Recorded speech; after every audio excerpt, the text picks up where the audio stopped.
కేసీఆర్కు నోటీసులు రేపో మాపో కాళేశ్వరం కమిషన్ జారీ చేసే ఛాన్స్ వచ్చే నెలలో విచారించే అవకాశం. ఆయనతో పాటే హరీష్ రావు ఈటలకు కూడా ఇప్పటికే కేసీఆర్ను బాధ్యుడిగా చేస్తూ నివేదిక సిద్ధం. ఆయన వాదనలను పరిగణలోకి తీసుకున్నాకే తుది రిపోర్టు. 2 నెలల పాటు కమిషన్ గడువు పెంచిన సర్కారు.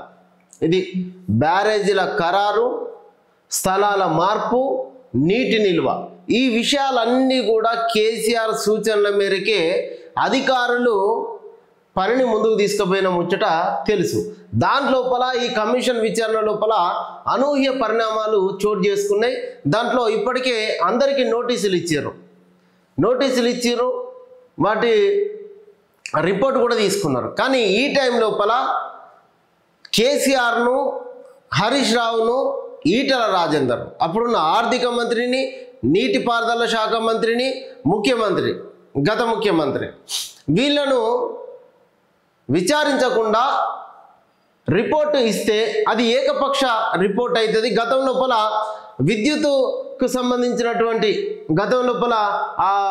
విద్యుత్ శాఖకు సంబంధించినటువంటి కమిషన్ ఎట్లయితే ఏకపక్ష రిపోర్ట్తో నీరు గారిపోయిందో ఇప్పుడు అట్లా ఉండొద్దంటే ఈ నెల 22వ తారీఖు వరకు జస్టిస్ ఘోష్ తెలంగాణ లోపలనే ఉండనున్నారు.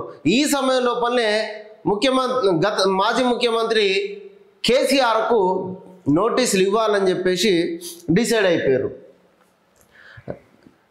1-2 రోజుల లోపల ప్రభుత్వానికి నివేదిక అందనున్నట్టుగా తెలిసింది. సరిగ్గా ఇదే టైంలో ఇంకొక 2 నెలల కమిషన్ గడువు పొడిగించడం రాజకీయ నీటిపారుదల శాఖ వర్గాల్లో హాట్ టాపిక్గా మారింది. కాళేశ్వరం బ్యారేజీల్లో నాటి సీఎం కేసీఆర్, నాటి నీటిపారుదల శాఖ మంత్రి హరీష్ రావు, ఆర్థిక శాఖ మంత్రిగా పనిచేసిన ఈటల రాజేందర్ల పాత్ర ఉన్నది. దాంట్లోపల డబ్బులు, అవినీతి జరిగినటువంటి వాటా వాస్తవమే. కానీ దీంట్లో వీళ్ళ పాత్ర ఎంత ఉన్నది అనేది ఏకపక్షంగా నిర్ణయం తీసుకోవద్దు.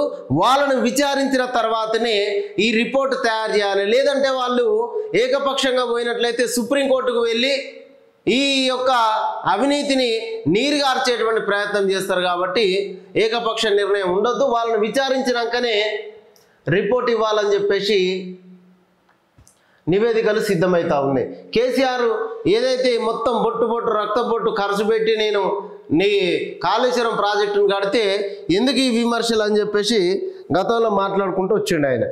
ఇప్పుడు దాంట్లో చాలామంది అధికారులు బాధ్యులుగా తేలిరు. చాలామంది కేసీఆర్ చెప్పినట్టే చేసినాం, అసలు మా నిర్ణయం ఏం లేదు, కేసీఆర్ ఏదైతే గదే సంతకాలు పెట్టుకుంటూ పోయినామని చెప్పి వాళ్ళందరూ దోషులుగా తేలేటువంటి అవకాశం ఉంది. ఇప్పుడు కేసీఆర్ను, హరీష్ రావును, ఈటల రాజేందర్ను విచారిస్తే దీంట్లో వీళ్ళ పని ఖతమైపోతుంది. దీనికోసం ఇంకొక 2 నెలలు టైం కూడా పొడిగించుకున్నారు.